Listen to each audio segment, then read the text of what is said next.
Hello, everybody. Thank you for joining this very important conversation. Let's give ourselves 30 more seconds and then we'll get started. In the meantime, I must mention that we also have French interpretation available, so you can go to the globe icon and set the language as required. So we have English to French and French to English.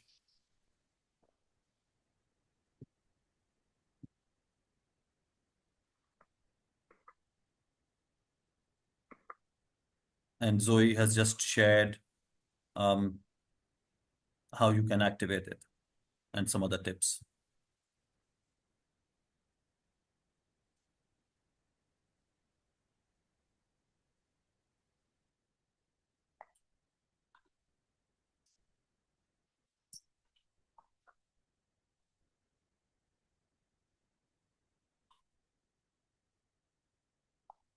Okay, so we have good number of participants, so let's start.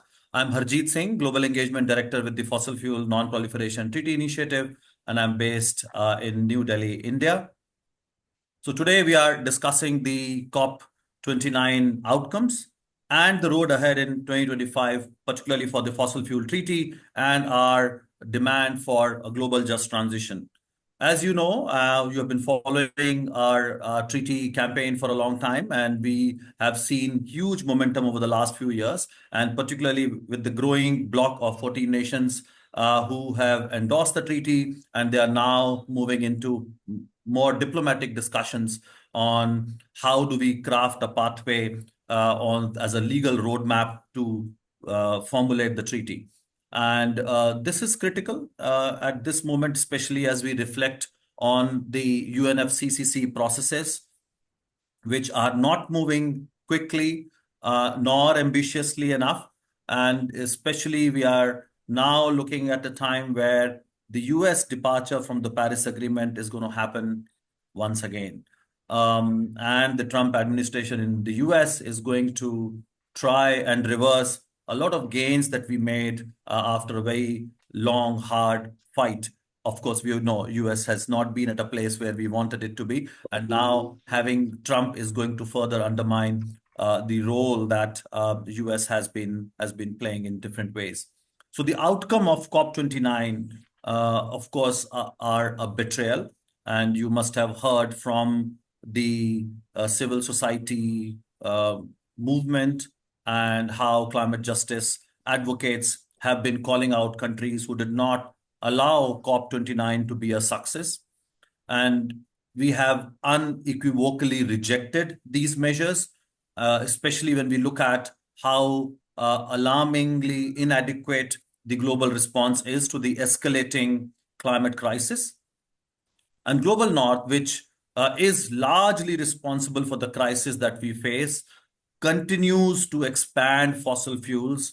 And despite its historical responsibility, it has failed once again to make meaningful climate finance commitments. And COP29 was touted as a finance COP. So we have an excellent panel today who will walk us through some of the key issues, and we'll hear from all the panelists. And of course, we will also hear from you, so you can put your questions in the Q&A section as we go along, and then we'll gather those questions and respond. Let me briefly introduce our amazing panel. Kumi Naidu, who is a human rights and climate justice activist from South Africa. He is now also the president of the Fossil Fuel Treaty Initiative. Earlier, he was the executive director of Greenpeace International from 2009 to 2015, and Secretary General of Amnesty International after that. And prior, he also served as the Secretary General of Civicus, who you all know is the International Alliance for Citizens Participation. So, his background further, he was an activist against the apartheid regime and its educational system in South Africa. We also have Farzana Farooq-Zumu, who is currently serving as a UNICEF youth advocate for Bangladesh. Her journey as a climate activist began in 2017, and she was working as a youth educator through the organization she founded, known as Cart Pencil. And she started engaging in climate strikes via Fridays for the Future.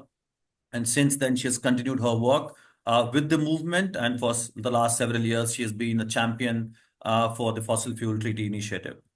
We will also have Umar joining shortly. He is a lawyer, over 10 years of experience assisting communities to assert their rights and have their voices heard in local development projects.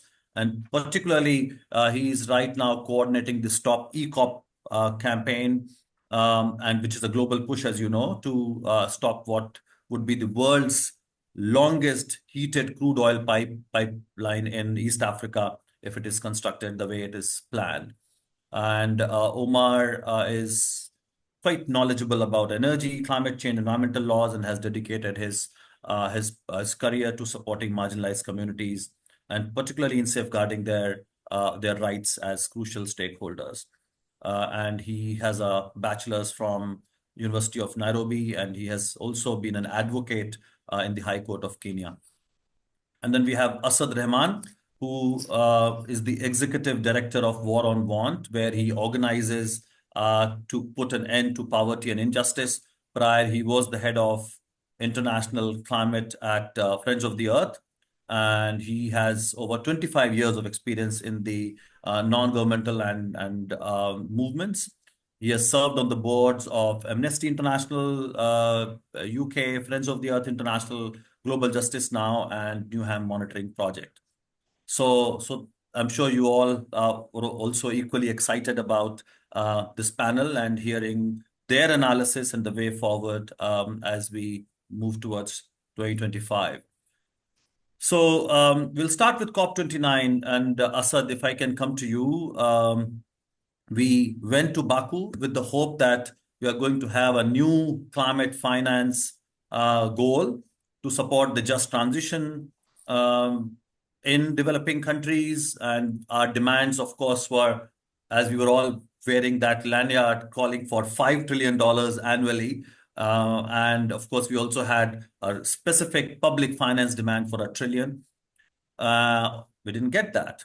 And we know how desperately Global South needed that. So not only for the phasing out of fossil fuels, but to respond to the crisis that they are facing. So Asad, just share your reflections from COP29, what you saw, and the takeaways that we have on a range of issues. Over to you, Asad. Thank you, Harjeet, and thank you to the treaty for the kind invitation to join you this morning here from London. I think worth maybe just saying, of course, we came into Baku with first the UN emissions gap recently showing that we were on track by the end of the century to hit 3 degrees warming, and that 1.5 was at imminent risk within the next decade, and that on the current trajectory, 2 degrees would also be gone in a number of decades. So, I mean, just putting that into perspective, we're now talking about a child born today would be alive when the world could be at 3 degrees, which is just absolutely terrifying, both in terms of course, the planetary consequences and the consequences for billions of people and for society as we know it. And we came into that, of course, because we have got a climate regime which has been fundamentally dismantled to not have binding climate targets based on equity, but to have a process of do what you can, whatever you wish. And of course, that is leading us to this dangerous moment. And the second thing, of course, is we also came into Baku with the ongoing genocide taking place in Palestine, where the very rules, the international system, a rule of law, human rights was being violated with absolute impunity. And that many of the developed countries, the richest countries, particularly the US, the UK, and others, were willing to burn down that very rules-based system that we know is integral to ensuring global cooperation and action on climate. And so with these two pressing issues in the back of our minds, we came, as you said, to what was called a finance COP, which this was key to keeping the 1.5 degree alive. Without finance, you could not cut emissions. Without finance, countries were unable to be able to adapt to the climate crisis, to pay for the huge damages of the killer floods, droughts, and famines that are already devastating so many lives and livelihoods. And of course, to help countries to be able to transition to greener and fairer economies, to end the trap that they're in, both of commodity dependency and on fossil fuel development. And instead, as many countries finally said, what came out of Baku was insufficient, inadequate, and an insult. And I have to say, for 2 weeks, developed countries refused to negotiate in good faith, refused to put forward even a number on what the finance goal would be, how much it would be, how much would be grant based. And of course, that was both a legal and a moral and a political obligation. So finally, on the final days of the Baku, as it ran over, decision was gavelled through. Again, much to the opposition of a number of countries, including India, least developed countries, and other countries. 300 billion. Now, this 300 billion, there is no clarity over what component of that will be in public finance, no transparency on how much will be a yearly target, no adequacy review within it. And of course, it's far off from what is absolutely needed. And it's by 2035, and the vagueness of what was agreed could mean that you could only need to provide the 300 billion by 2035. So you could continue to provide or mobilize, as the words of the agreement said, right up to 2034, and then suddenly say, well, here's your 300 billion. And to put that into perspective, if you take inflation at its current rate, that would be largely the same amount as what was promised in 2009. If you remember, in 2009, the 100 billion that was promised, of which probably only about just over 30% was new and additional finance. And of course, that is a drop in the ocean compared to the trillions that is needed. And as you rightly said, civil society came into these negotiations calling for at least 5 trillion in new and additional public finance. But that was based on UN reports themselves. It was based on the fact that the needs assessment, the costs of loss and damage, the IEA assessments in terms of how much would be needed for the energy transition. So instead of going forwards, actually we're going backwards. And developing countries, which had already lowered their ambition, were asking for 600 billion in grants towards the 1.3 trillion goal. You could say what we saw in Baku was a crime scene, where developed countries have said, we're going to burn down your house and we're going to walk away and we're going to demand that you pay for the damage yourself. And as civil society, we had put forward huge proposals, and it's quite shocking that the very countries that claim that they don't have public coffers, that their public coffers are empty, on the first day of Baku, of course, agreed a carbon market, which, as we know, that the carbon budget for 1.5 there is no budget there for offsets. Carbon markets themselves are, of course, environmentally unsustainable, huge human rights implications, land implications. We know that bioenergy carbon capture and storage, for example, one of the technologies that are being promoted in as part of this package would require land mass between 25% to 80% of all cultivated agricultural land. When we recognise that there's close to about 2 billion people still suffering from issues of hunger, whether that's now increasingly in the global north, where people struggle to make ends meet, but of course the billion plus people in the global south, that we see in the same rich developed countries unwilling, for example, at the UN Tax Convention, to agree a taxation of corporations, which would, of course, be made a significant inroad into providing that new finances, are refusing to move forward on wealth taxes. If we just think about the last decade, in the last decade of the 42 trillion new global wealth that's been generated, the top 1% has seized 2/3 of it. If we think about the trillions that are handed over in subsidies, over 7 trillion in fossil fuel subsidies, 2 trillion in military spending. The question that there was not enough sufficient finance is absolutely wrong. There is the finance. The question was whether there was political will to enable those financial flows to be able to flow. And then I think on the just transition, of course, we all know, the IPCC AR6 report, when it concluded, said change is now inevitable. The only question is what kind of change. And as civil society, of course, our change is one where we want to guarantee everyone the right to be able to live with dignity and in harmony with our planet, to ensure that everybody has the right both to energy and food, to livelihoods and living wages, and the social protection and public services that we know are intrinsic, both as key measures to address poverty, but also now increasingly as key adaptive measures to the increase in climate violence that we're seeing all around the world.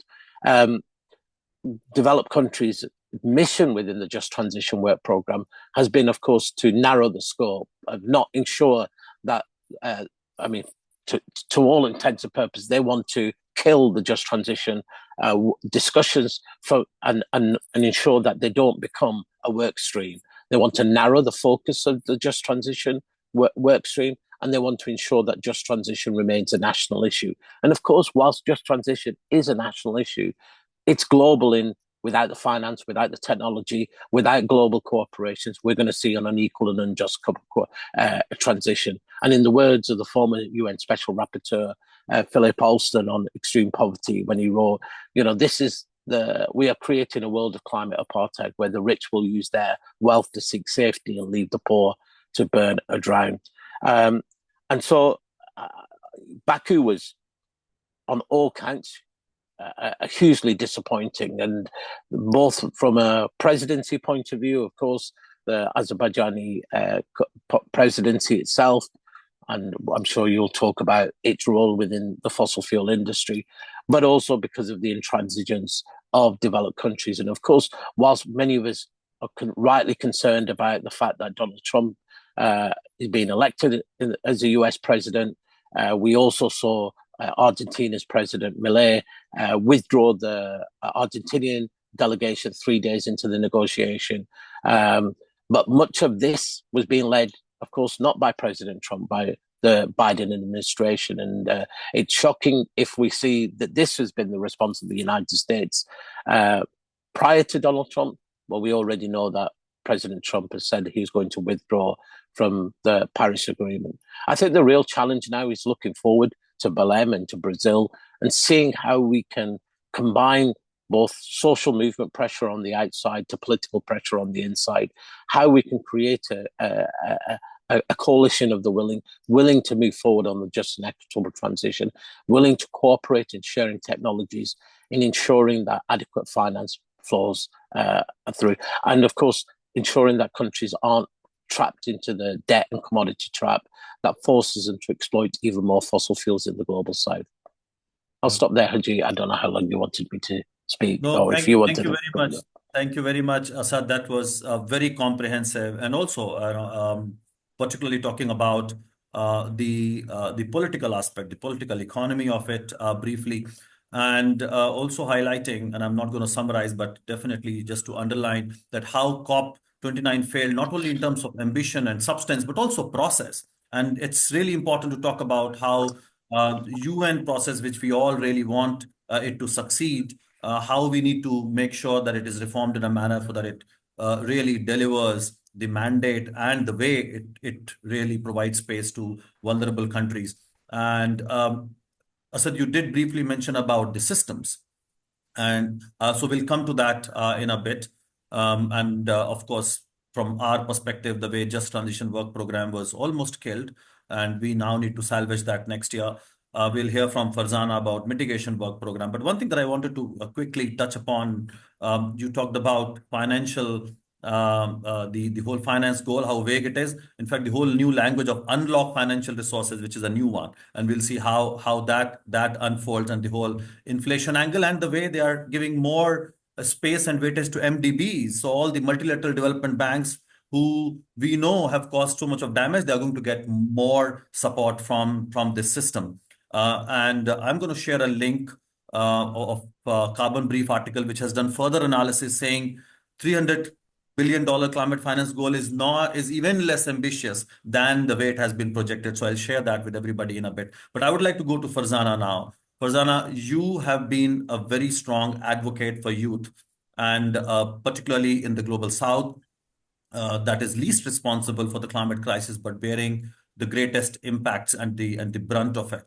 So, if you can share your perspective, building on what Asad already shared, what you see came out of COP29, or the challenges that you witnessed, and of course the actions and responses from civil society. So, over to you. Thank you so much, Harjit. As like Asad already touched upon a lot of things I wanted to say. So it's easy for me to more focus on mitigation work program, which I have been following since Sharm el Sheikh. So 2 year of disappointment. Because even after like 2 year we walked out of COP29 without any sort of even text where we can further negotiate. So where it is a multilateral process, it is a process for negotiation. We don't even have a base of negotiation on the most important element of climate change negotiation, which is mitigation. If we are talking about fossil fuel phase out, if we are talking about just transition, we can't talk about any of this without talking about mitigation. And for last 2 years, what we have been saying that uh, mitigation work program has been an hostage of consensus because some countries are not trying to push forward with any sort of uh, informal note, which is kind of good if there is like they always have something under their sleeves. And I wouldn't just put them like being, oh, the bad people who doesn't want to, but the room and the atmosphere has been so much in bad faith that we can't even negotiate with good faith, which actually making a mitigation work program a failure for last 2 years.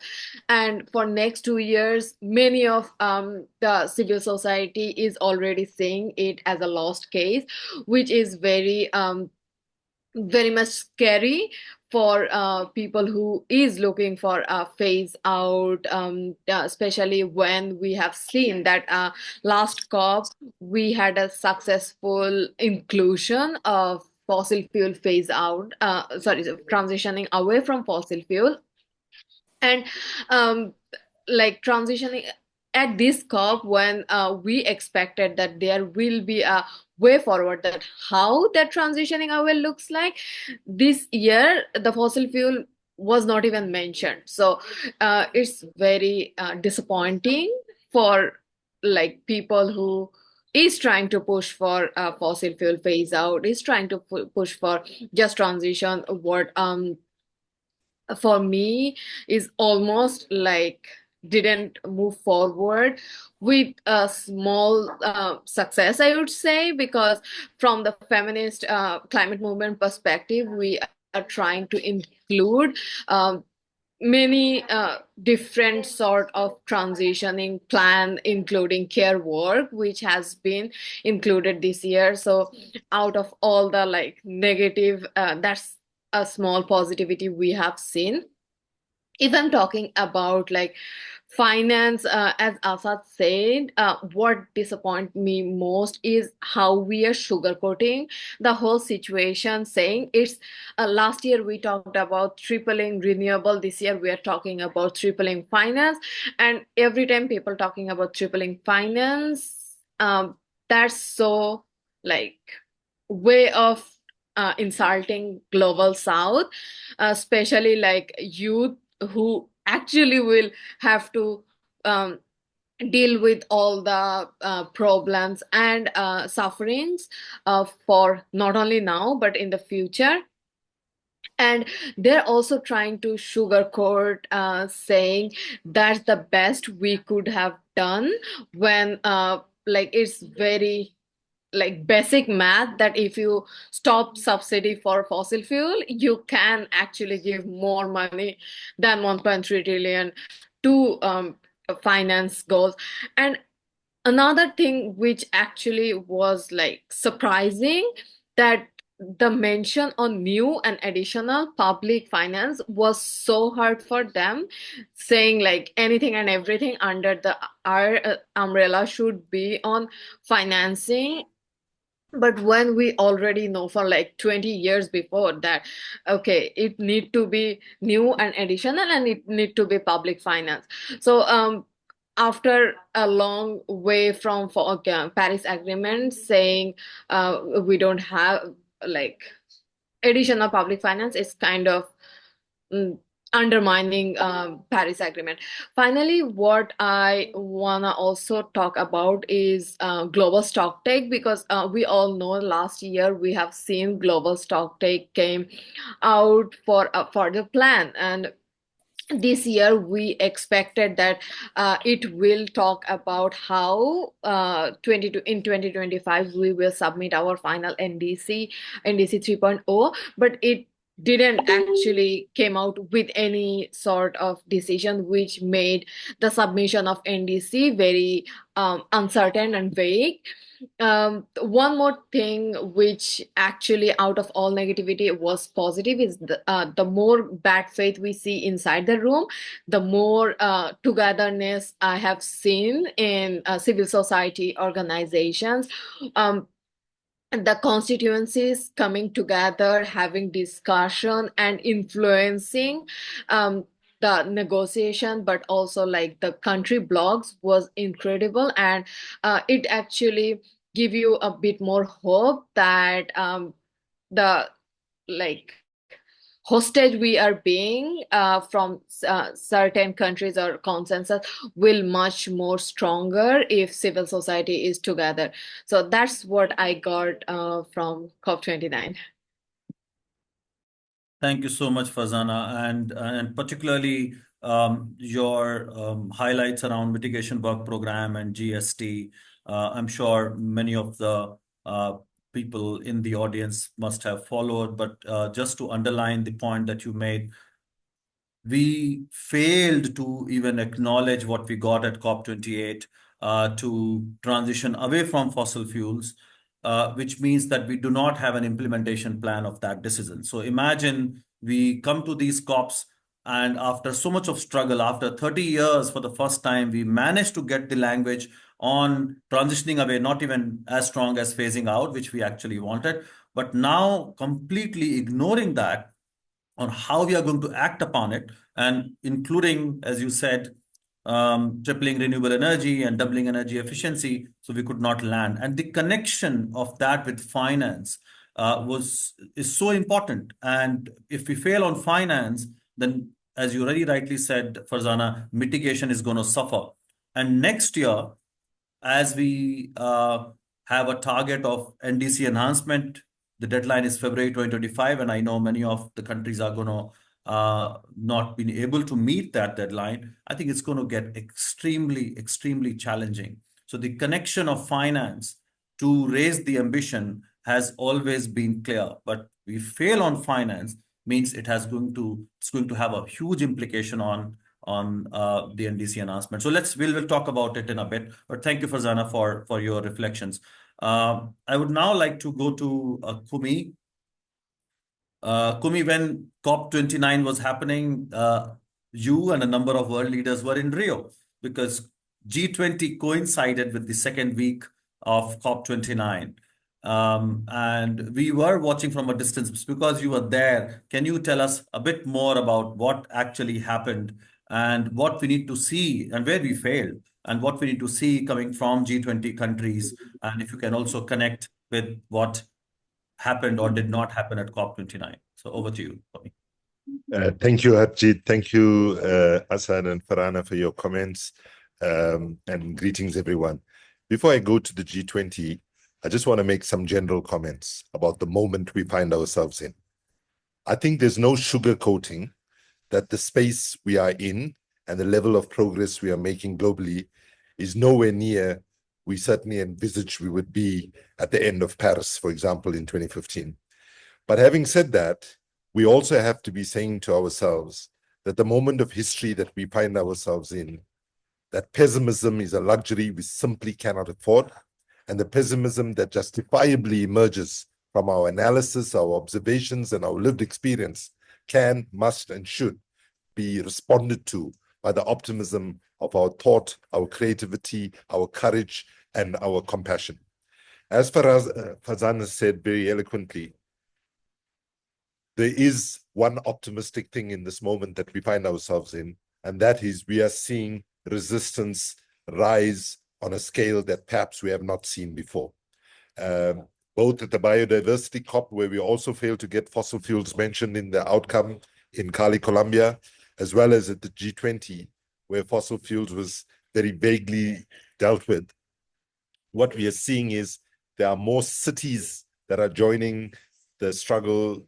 Even if we look at the fossil fuel treaty and the endorsements, we are having more and more civil society organizations, more and more faith-based institutions, and so on. So in this moment, when we're thinking about COP30, I think we must not make the mistake of raising expectations of the movement in a way that we know that we will not necessarily achieve. So I think one of the things I guess we did in the past, rather than talking about the road to Berlin, we should be talking about specifically and framing it as a road through Berlin, in the sense that we know that's going to be one stop on a ongoing struggle. With regard to the G20, none of what I'm going to say is going to surprise you. So firstly, there was an omission in the G20 communique for further commitments to phase out fossil fuels and any strong signals on finance for climate action, which is critical to underpin a global just energy transition. Now, I just want to take a moment here to just make a point about the absurdity of the resistance of our leaders, both at the COP and in the G20, to even use the language fossil fuels, right? I mean, we found the same thing with the biodiversity COP in Cali, Colombia. Even though small island states, the host nation, Colombia, and so on, were pushing for fossil fuel phase-out language, we failed. Fossil fuels was not mentioned. You know, I irritate people sometimes by saying the absurdity of that is like Alcoholics Anonymous having a 2-week conference, right? And at the end of the conference, they fail to mention the word alcohol. Or the fact that in Baku now, we have or in every climate negotiations, the largest delegations to the conference actually is the fossil fuel lobbyists. That again is as absurd as Alcoholics Anonymous having a global conference, and the largest delegation to that conference is the alcohol industry. So we need to also understand the built-in defects, both in the G20 and in the COP process, in terms of ensuring that we have a fair shake. And therefore, I would say building the resistance beyond the actual convening space and ensuring that we can have mobilizations that are not just happening in Berlin is going to be incredibly important. So what we saw specifically, though, is intentionally vague and buried reference of fossil fuels, despite recognizing the outcome of last year's COP28 in Dubai. So if the G20, history will show, is serious, or the COP is serious about addressing climate change, then you have to address 75% of the problem of climate change. So the G20, again, another stark failure in leadership, neglecting to reaffirm the commitment to transitioning away from fossil fuels. And Assad made the point about the fossil fuel subsidies, and we should remind ourselves that during the global financial crisis in 2008, 2009, the 2009 G20 in London, that you go look at the declaration that they committed to phasing out of fossil fuels. In fact, if anything, they in some countries have moved in a different direction. So, and the worst part of it is when we look at the G20, developed nations with significant historical emissions and planned fossil fuel expansion remain completely unmoved, failing to quantify the trillions needed to achieve climate justice. So the recent report on the G20 shows that emissions from fossil fuel extraction across G20 nations have almost doubled since the Rio summit in 1992, when the COP processes started. The analysis, entitled G20 Carbon Bombs, Threat of Fossil Fuel Reserves versus Opportunity for a Just Transition, was prepared by the Fossil Fuel Treaty with data from the Global Registry of Fossil Fuels.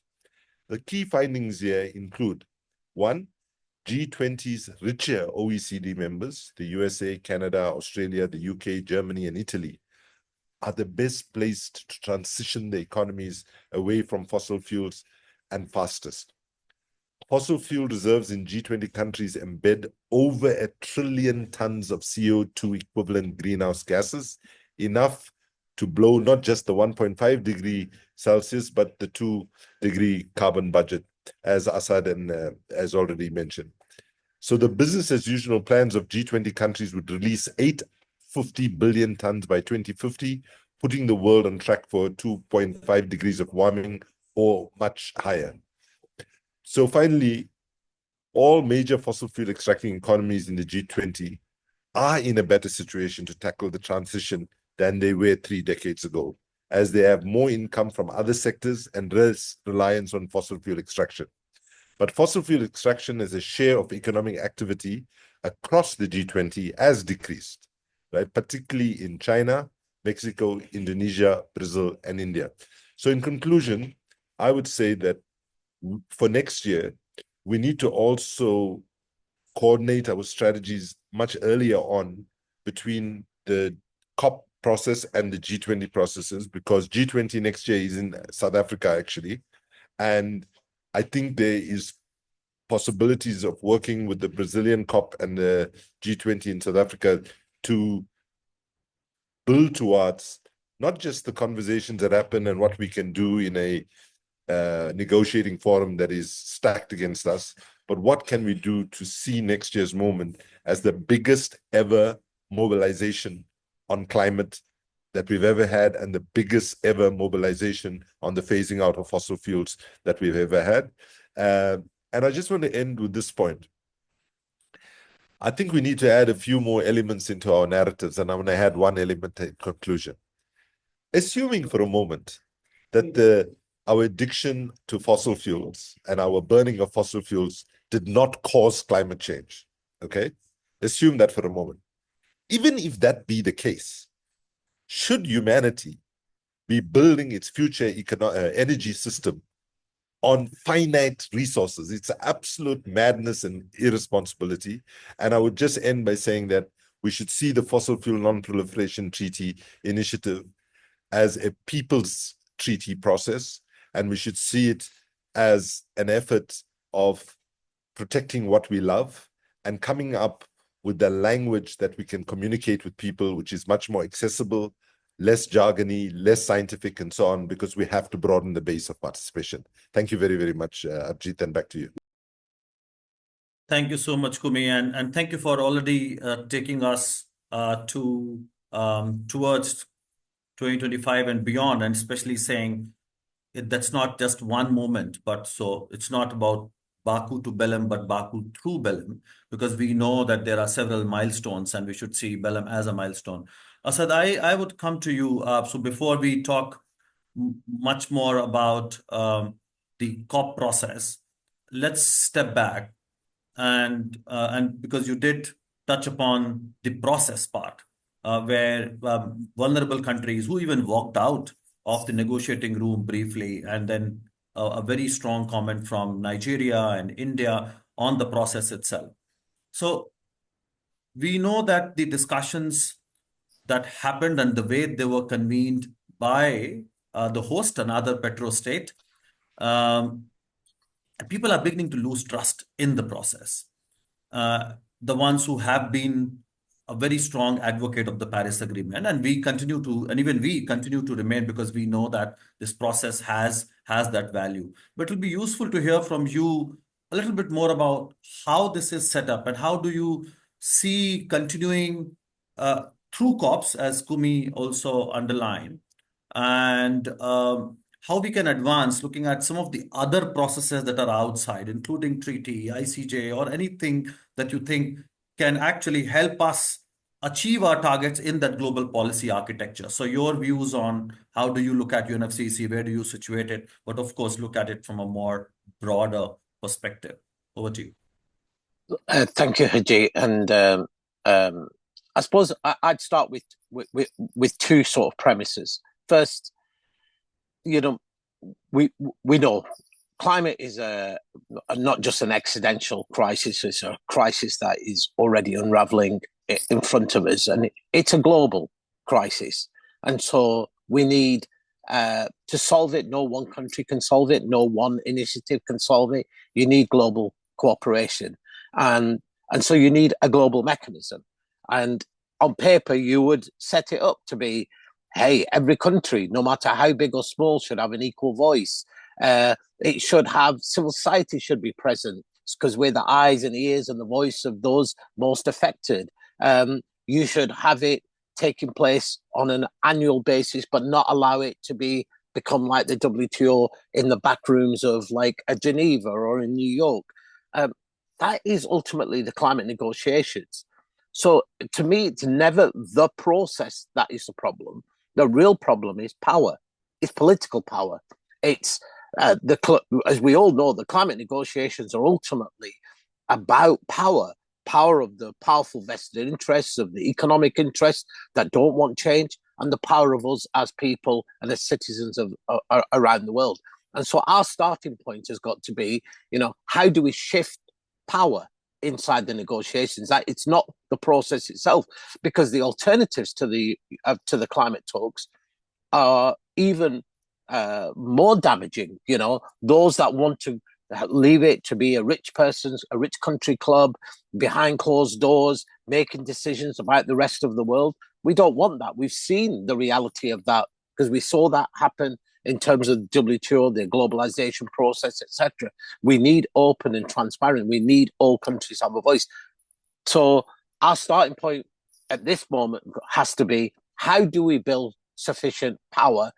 And that is not about 2 weeks at a climate negotiation. That is about how do we build sufficient power at a national level as well as at a global level. At a national level, to ensure that the countries who arrive at the climate negotiations come with not just only a mandate, but knowing that their citizens are holding their feet to the fire in terms of the actions that they need to occur.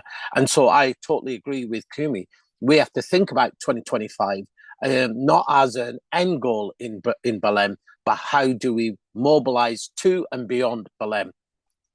Look, we shouldn't sugarcoat the scale of the challenge we face, because at the very moment we need global cooperation. We are living through, I would say, a decade of fascism. The fascists are on the march. Milei in Argentina, Trump, Modi. We are seeing far-right populism growing, particularly in the global north.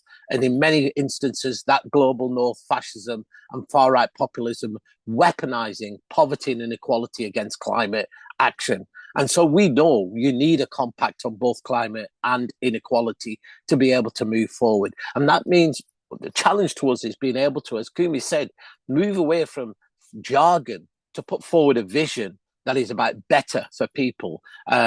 So guaranteeing energy and food and livelihoods, and how do we craft this together? And then how do we show that the money that is needed and technology that is needed is not about taking from the poorest people, the majority of people who have done the least to cause this problem, not only in the global south, but increasingly in the global north as well. It's the richest 1% who are responsible for about 16% of global emissions by 2030. That richest 10% were responsible for half of global emissions. It's the corporations turning and identifying who are the real baddies, who actually do we need to target? How do we craft the story that there's not a lack of money? It's just that the money is sitting in the hands of the richest people. And as I said, look, over the last decade, for every $1 earned by the 99% of the world's population, The millionaires added 2.7 million to their wealth, but the billionaires added over 2 billion a day. So we know that there is wealth. It's just being extracted from the majority of ordinary people. So I think in 2025, and as Fazana said, one of the most positive things has been the alignment of global civil society and the beginning of a creation of what we always know is needed, which is a movement of movements, being able to draw labor unions, movements working on poverty and inequality, feminist groups, as well as those traditionally working on climate, and bringing them together around a shared vision. And the just and equitable and ecological transition, I think, allows us to do that, to talk about what is the alternative development pathways. And that means thinking about 2025, not just as how do we get to Belém, but what are the building blocks we need to have?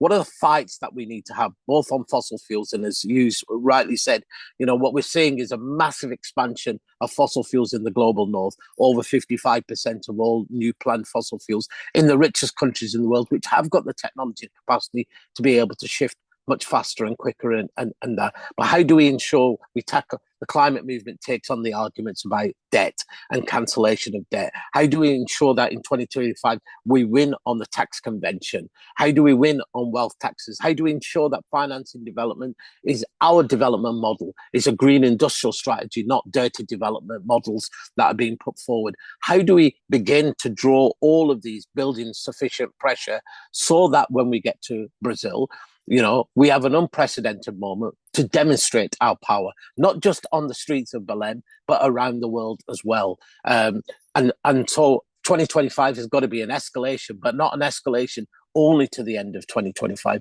but an escalation to what is, as we all know, a life and death fight for the future of humanity and the planet. And so that is how I see this. And I think the less on the process of the climate talks in itself, because of course we know the manifestation of the climate talks is a manifestation of power. Even last night, the UN General Assembly overwhelmingly votes for an immediate ceasefire in Gaza, calls for we see the ICJ calling on all states' obligations to end genocide that is taking place and to prevent the genocide. And yet the same small number of richest countries are able to veto, block, and ensure ongoing impunity. So I think the starting point for me is power. How do we build ours, and how do we reduce the power of them? And I think there is some, just to give hope, if we look at, what's taken place in places like Sri Lanka, where you saw a collapse of the state, but you also saw the movement of movements take to the streets. When you look at what's happened in Bangladesh, when you see the opportunities of Colombia and even Brazil, there is powerful movements as well in that are offering an alternative to the far right or to fascism. And we have to support those countries, and we have to support our movements in those countries to ensure that their development pathways, that their just and equitable transition, that they can meet the material needs of their people. Because without meeting the material needs of people, it is the far right who will take our base of people with them. Thank you so much, Asad, for highlighting the unequal political power that we see in the system. And that cuts across. And of course, the vested interest. And how can we not talk about 1,700 fossil fuel lobbies that were moving around at COP29? So I always draw my inspiration and energy from those three words, Asad, that many of us crafted together several years ago. And I could see those coming out from all the interventions so far. Remember, truth, transformation, hope. And that's what we are saying. Let's not sugarcoat. Let's speak truth to power. Let's say how big the crisis is, but let's also talk about transformation, what is required, and let's keep the hope alive. And taking that forward, and as you very rightly said, we need to focus on building power and challenge the power of rich countries and corporations who are not only expanding domestically, but also investing in the global south. So this is the right time to bring Omar in to talk about Stop ECOP campaign. So Omar, tell us, share your perspective. on what's going on in your region, your work, and how civil society movements can play that role in building power to achieve climate justice and to push back these dirty and dangerous investments that we are seeing in the global south. So, Omar, over to you. Thanks, Harjit, and thanks, fellow speakers, for making sure that I have a very hard job to come after you, because we've covered most of the fronts that I was hoping to cover. But from an African perspective, and from where I'm sitting as civil society and as someone who's been working on movement building across the African continent, allow me to first make some few general remarks, and then I'll go specifically into the building power. So first and foremost, I really wanted to quickly respond in terms of what I thought about the recently concluded COP. And for me, despite the many attempts by the organizers, the hosts, and some countries in the global north trying to make it look like it was a successful COP, if you go and really read between the lines, actually you don't even have to read between the lines, just read the headlines, and you realize that it's one of the worst COPs we've ever had in climate negotiation history. Because the reason why people were having the discussions, the main reason was about climate finance. And we, as civil society organizations, we went there with a clear demand that we were asking for $5 trillion every year. And the global south countries agreed to accept, at least let the global north pay a little bit less than what we were asking. And they were asking for $1.3 trillion. But at the end of it, what happened was the global north and also the global minority ended up promising, not giving, but actually promising $300 billion. Not that they're going to be giving it from public coffers, but actually they promised to mobilize them. So it would be coming from anywhere, including private coffers. So that was really a disaster. And I hope we learn from the process, and hopefully we can build on towards Brazil, and hopefully save and salvage whatever is left of the climate process. Now, specifically for the building power aspect, I agree that there are many people, not many people, but there are people who are benefiting from the process of the chaos, from the process of the climate crisis. And therefore, for them, they have no reason whatsoever to try and do anything to resolve it. Because for them, it's a matter of their profits, it's a matter of their interest. And that's why you were seeing them coming in thousands during this climate negotiation conversation. I keep saying that trusting the fossil fuel sector and countries that are dependent on fossil fuels to tackle the climate crisis is like expecting or believing that an arsonist can be a firefighter.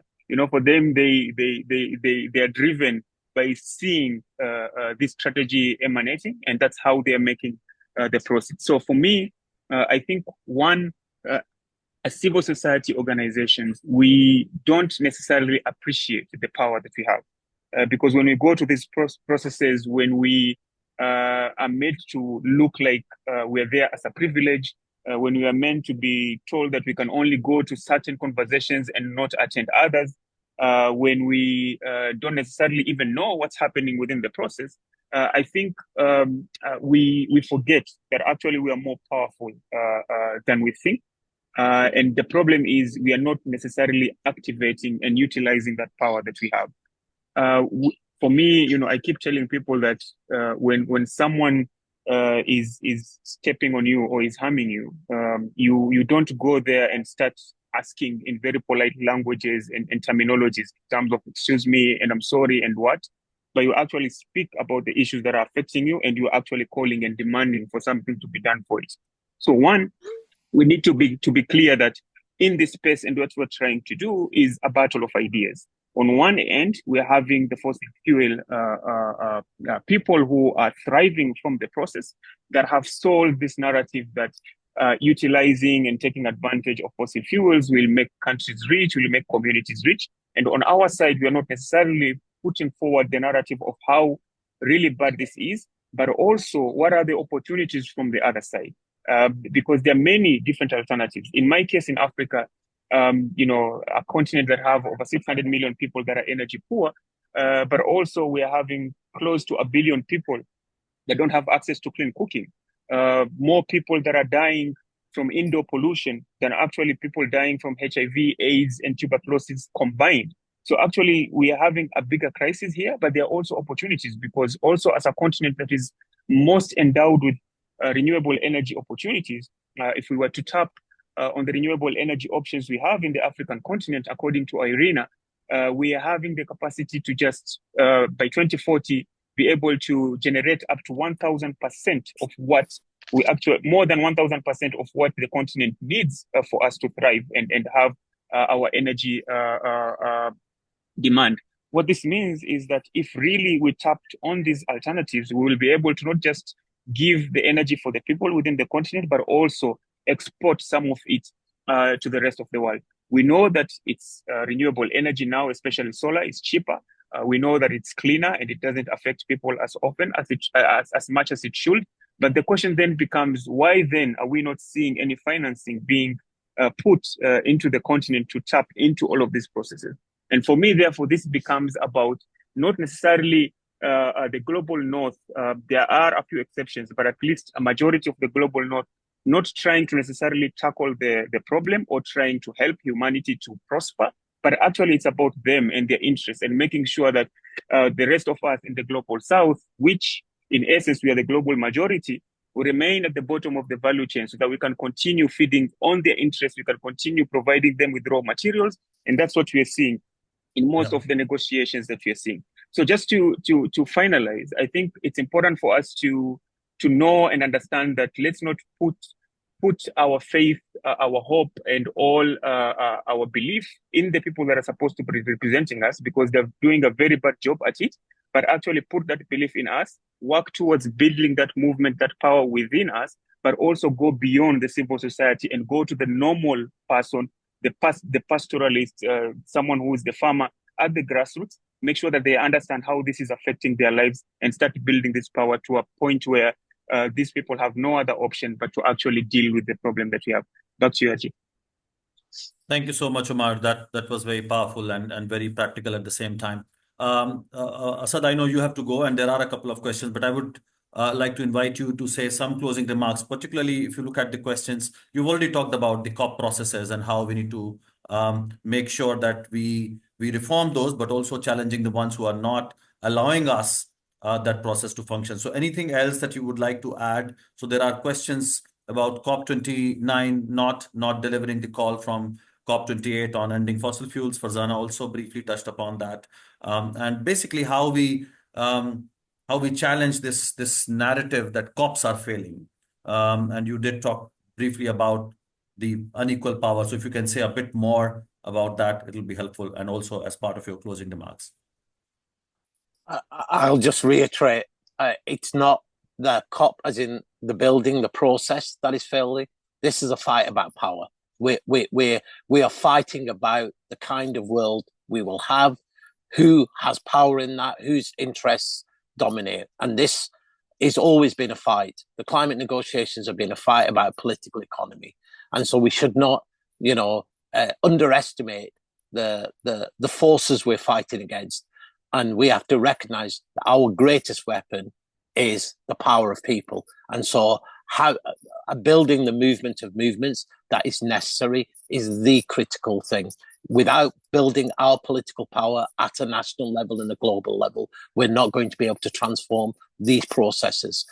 Otherwise, as you said, it's not just the fossil fuel lobbyists at the COP, it's the fossil fuel lobbyists who are in the corridors in Whitehall, in Brussels, in New York, and in Washington. They're the ones already determining the policies of those governments. And that is a fight, ultimately, that also, I think, greater responsibility in the global north. We need to see those movements shifting in the global north, unblocking and ensuring that global north governments come to these negotiations with a different mandate. And I really apologize, I have to shoot off. No problem, Asad, and thank you very much for highlighting and also to mention that many of these fossil fuel lobbies were part of the official delegation of many of these governments. Yeah, So you know how the connivance happens. Thank you so much, Asad, and we no look forward purpose. to speaking with you again. So taking the conversation forward, Kumi, if I can bring you in to weigh in on what Asad said. There's a question from Kim where it asks how for a lot of people and media, COPs are more for greenwashing and than for real results for climate. And the last three COPs, especially the kind of countries that were chosen and looking at their track record on human rights and of course, the way they are entrenched with the fossil fuel interests. So yeah, if you can share more. And the question also is what role we can play as civil society. I know Omar very importantly stressed recognizing our own power. So there's a reference to what Greta did and what role we can do, and also the boycott part. So anything that you would like to say, Kumi, just to weigh in?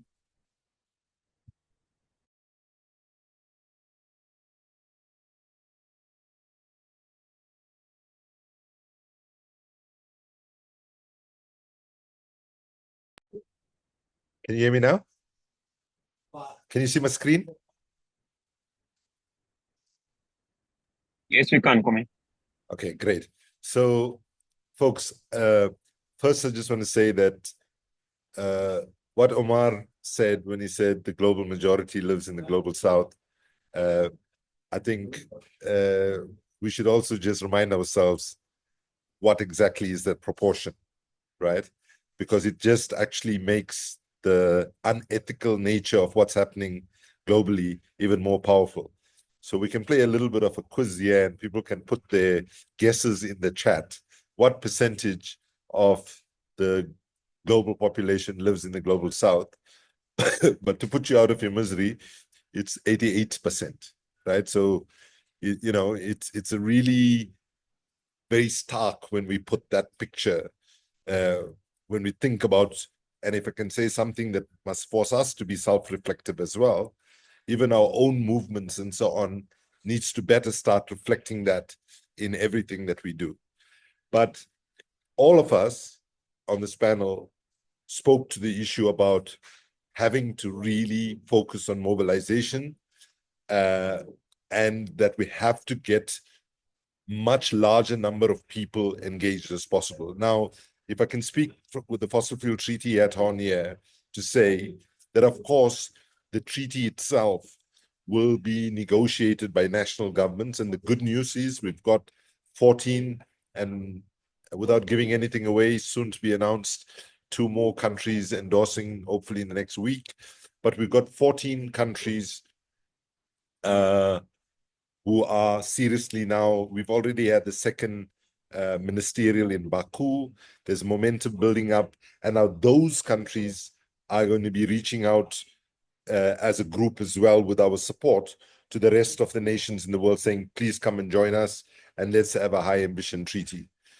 But I think for many of us in civil society, if you want this to be something where our national governments take the COP as well as getting a non-proliferation treaty agreed, then we have to be building the power base from below.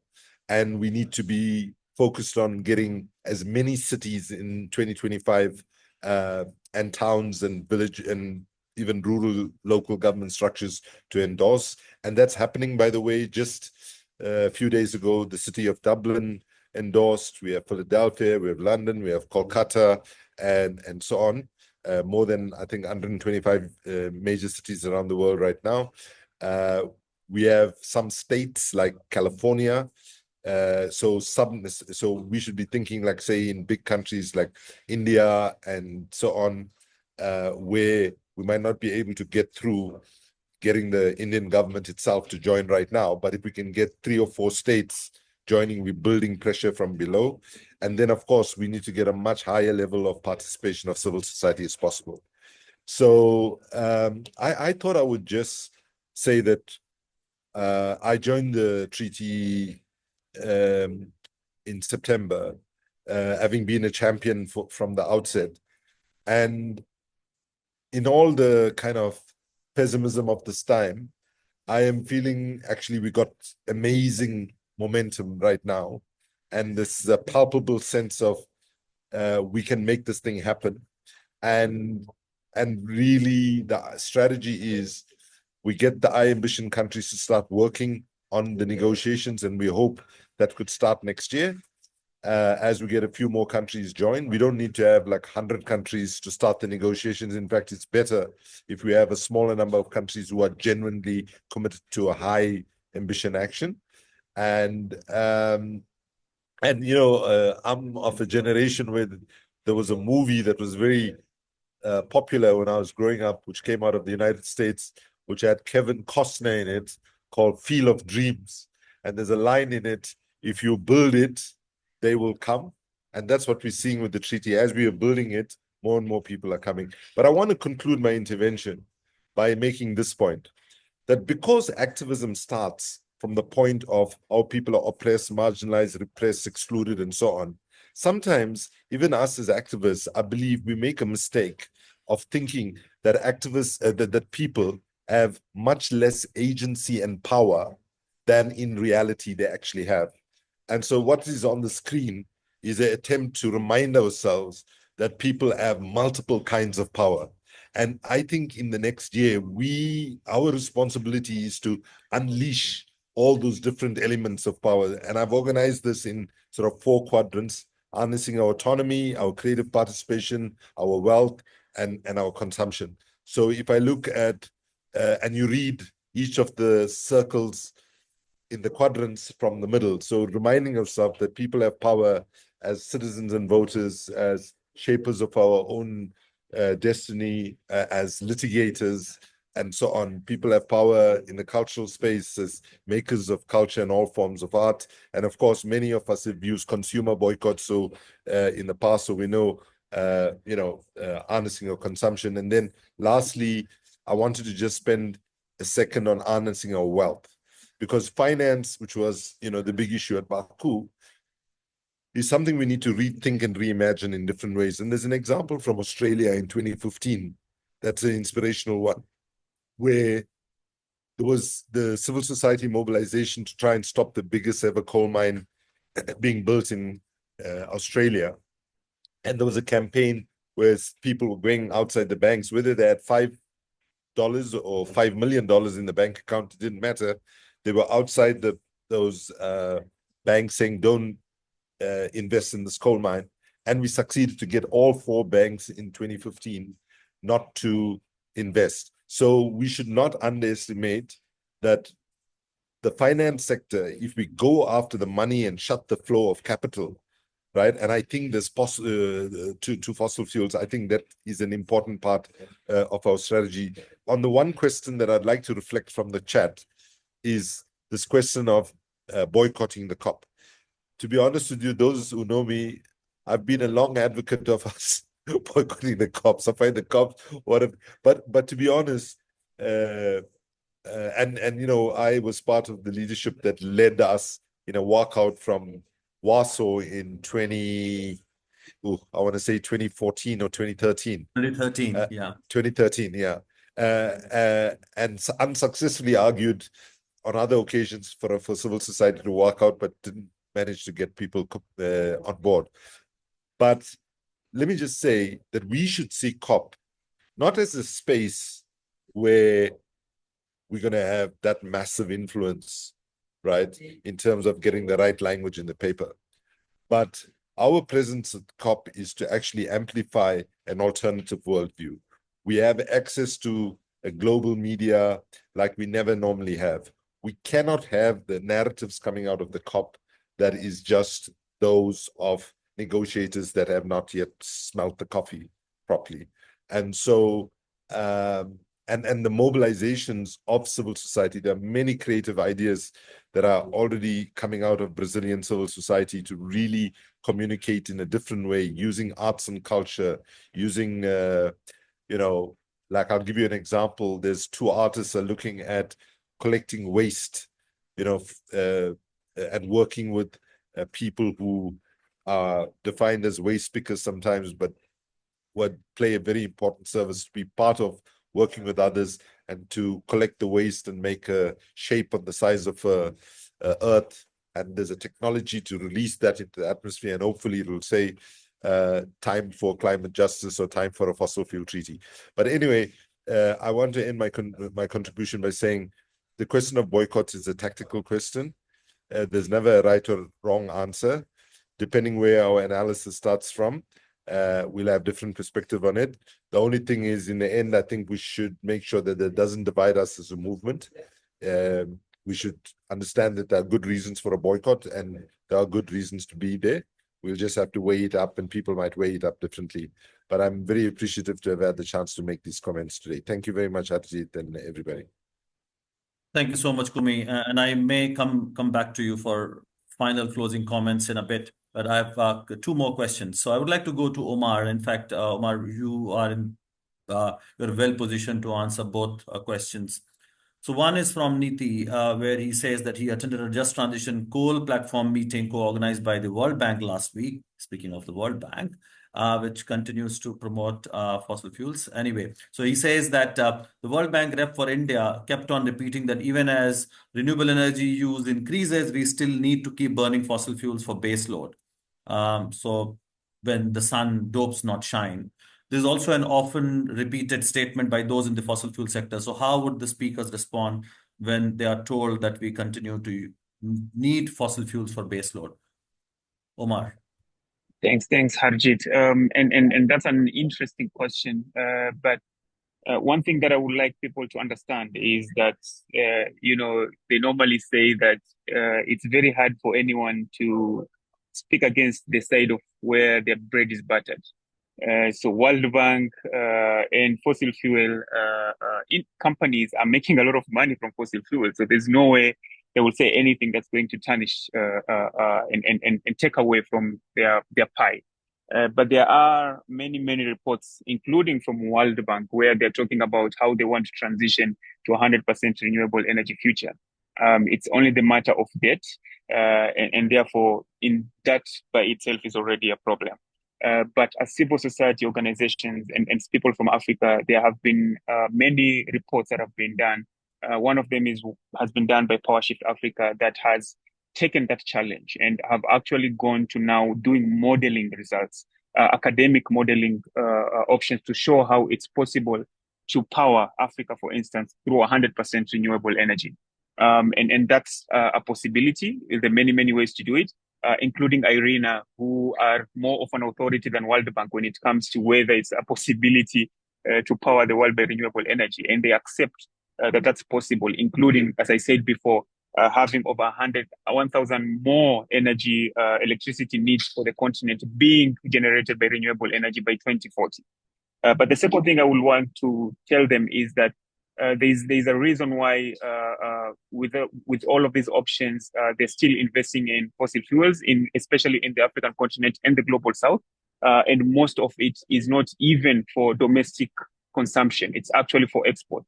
So anyone who's telling you that they're doing it so that we can have energy options for the global south, they're lying, because what they're doing is they're coming to our areas, taking these fossil fuels and taking it to the rest of the global north. That's why you're seeing a 1,400 kilometer pipeline being built from the western part of Uganda all the way to Tanzania, not because they want to get that oil around the ECOP to the other communities, but to get it into the next available port, into tankers, and send it to the rest of the world. One thing I want to finish with this is that as civil society organizations, as communities, we need to do our homework. We need to understand that these guys will always try to sell us their narrative. But we have to stand strong and tell them that, yes, it's possible for us to leapfrog fossil fuels. We've done it with many technologies like telephone. In Africa, we didn't have much of telephone lines. We leapfrogged that and went specifically to mobile phones. And it's the same. It's someone who's trying to convince us now to invest in fossil fuels that are going to be taking over 30 to 50 years before we can get out of that commitment. Is like someone who's coming to us today and tell us to invest in horse carriages instead of investing in the next cutting edge motor vehicle, for instance, technologies. So we have to be careful. We've known that from before. The history has shown that the global north, and especially many of the global north countries, don't necessarily have the best interest of the global south at heart. And therefore, by us taking them at face value that they mean well for us, sometimes doesn't necessarily mean the same. We have, for me, whenever I see many people from the global north telling us this is what is going to make us better and make us richer, I always believe it's actually the opposite. Thank you so much, Omar. And I can see a good conversation happening on the chat related to baseload. This point that Kumi made about storage, and something I also wanted to underline. We also need to talk. So when we talk about renewable energy, we always talk about solar and wind. I'm living in a region where hydropower, and I'm sure many parts, other parts of the world, is also a renewable source. How do we can utilize that? Not building massive dams, which would displace people and cause destruction, but mini hydro is also a solution. I know there's also a lot of research happening on green hydrogen, and I'm underlining the word green, which can also be generated. I was in Nepal a couple of weeks ago. There's a huge potential because they have electricity surplus. Through those hydropower, they can generate a lot of green hydrogen, and particularly for industries like steel, cement, where renewable energy may not work directly. So there are solutions, and I totally agree with Omar, Kumi, and Shannon. Thank you for sharing that article. So there are solutions, but of course, the argument coming from the fossil fuel industry is to survive and to continue with their business model is the intention behind many of these arguments, and very rightly mentioned as myths. And Omar, if I can come to you again, there is another question which is probably you can respond, Kumi, which is about again going to COP, and you did touch upon that. So there's a point we should have these kind of conversations before COP and not after, which we also do. So just to highlight, Bantu.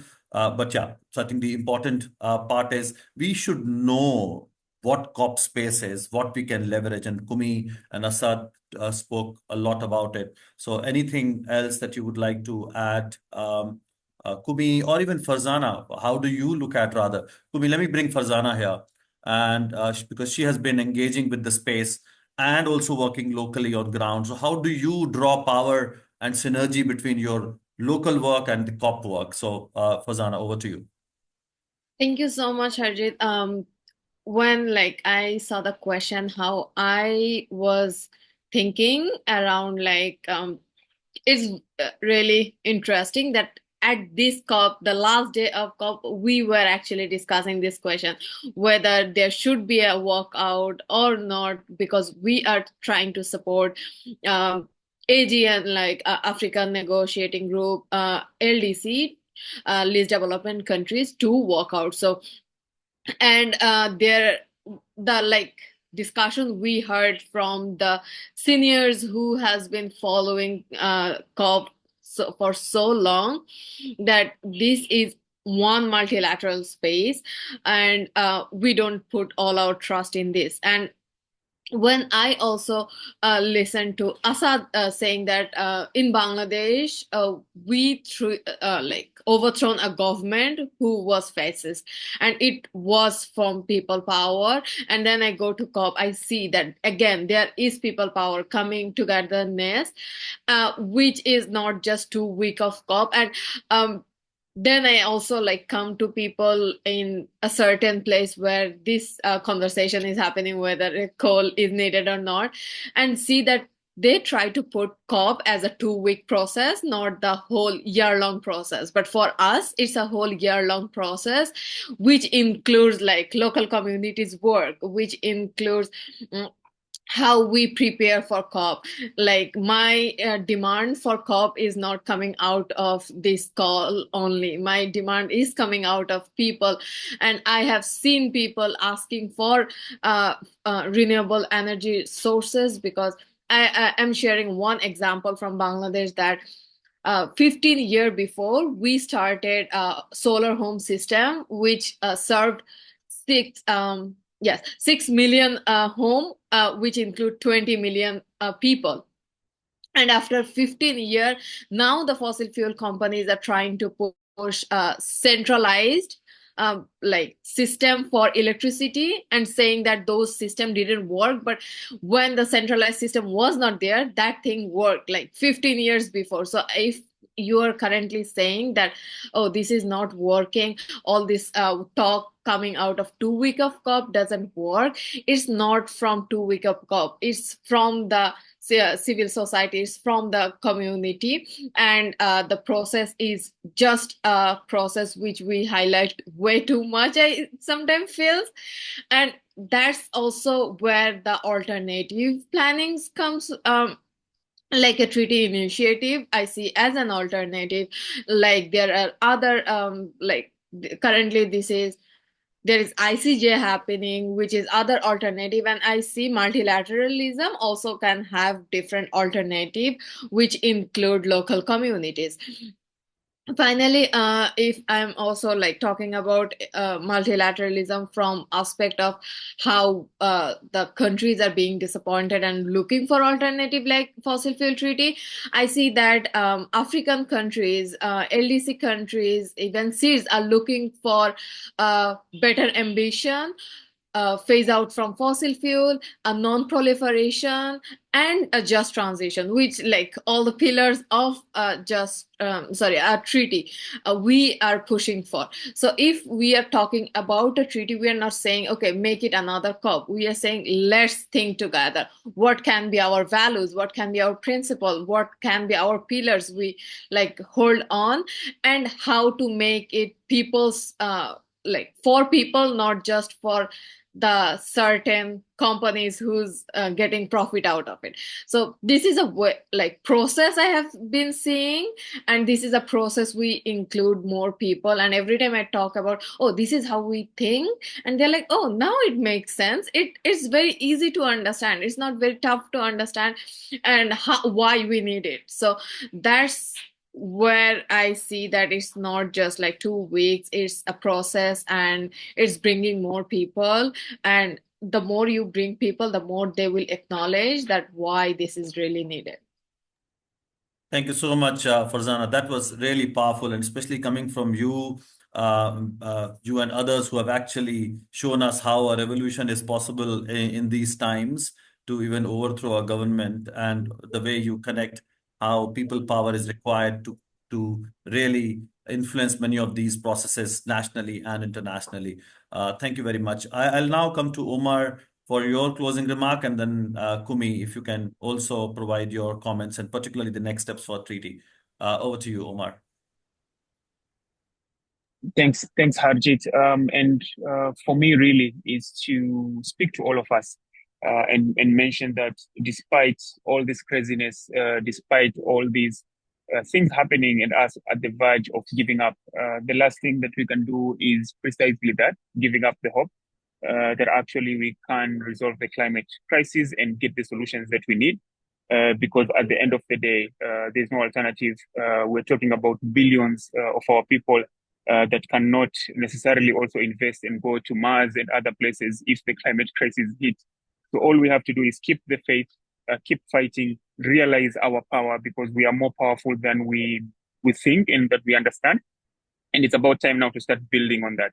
And that as we build towards the next COP, as I think many of us have mentioned, let's not wait until the next 2 weeks in Brazil, but start building that power now. Talk to your representatives. Make sure that they know what you want and what you want to see them speak as priorities when they are in those places. Because at the end of the day, they're supposed to represent us, not necessarily decide whatever they want to in their own wisdom. Thanks. Thank you so much, Omar. Very, very aptly mentioned. I would also like to recognize, before I give it to you for a minute, Kumi, there are some very, very powerful comments from Irene, from Isabel, appreciating it, and particularly connecting, Irene, your point on consumerism and the way you also talked about the militarism and some of these, building on the comments that were made by Asad. So thank you for really taking it beyond climate and looking at from a very systems perspective. So I just wanted to acknowledge, and I realized those comments only came to us as hosts. Over to you, Kumi. Last words. So thank you, Harjit. So I'm going to end on a little bit of a light note, right? So you remember when we went to Copenhagen in COP15, we were saying then we wanted a fab deal. Some of you might remember, not a fabulous deal, but a fair, ambitious, and binding deal. What we get year after year after year is not a fab deal, but a flab deal, FLAB, which is full of loopholes and bullshit. Okay. But the B in fab, binding agreement, is what it's clear now that the COP process on its own will not deliver. And just to be clear, all of us involved in this process, some of us for decades have put a lot of energy into fighting to get the best outcome from COP. And so we are committed, defective as the power dynamics in COP might be, to continue to get the best out of the COP. But it's clear that we need a parallel process. We should understand that the Fossil Fuel Non-Proliferation Treaty is sort of a treaty for our children and their children's future. We have to frame it in a way that speaks to the hearts and minds of people. And there is many plans afoot to broaden the number of countries that will endorse, but it's not just about getting countries to endorse, it's about making sure that there is a visible commitment and energy that's coming from the ground, forcing our governments at the national level to actually come around the table to negotiate. So we invite all of you to join us in building the treaty process. This is your treaty. This is our treaty. Let's make it happen, and let's make 2025 a year where we actually see a leaps and bounds of progress. Omar was talking about how the North tells us, hey, you can leapfrog your energy development, sometimes, like how we did with cell phones. Let's leapfrog in 2025 the amount of energy, understanding, passion, and so on for action on fossil fuels. Thank you, everybody, for attending. Thank you so much, Kumi. And I must read the comment from Lian, appreciating you talking about children, saying if they put kids first, the decisions are easy. And absolutely, and that's what we need to really keep in mind, whatever we do. And that's what we heard consistently from all our amazing speakers. It's power to the people. That's what is going to bring about the change. So that's where we need to invest in, if we really want to see a lasting change. Thank you very much, everybody, for joining, and thank you for all your engagement, and thank you to all our speakers. So have a lovely rest of the day and rest of the year, and we'll see you in 2025 with a lot more energy, passion, hope for that transformation. Thank you, everybody. Take care. Bye-bye.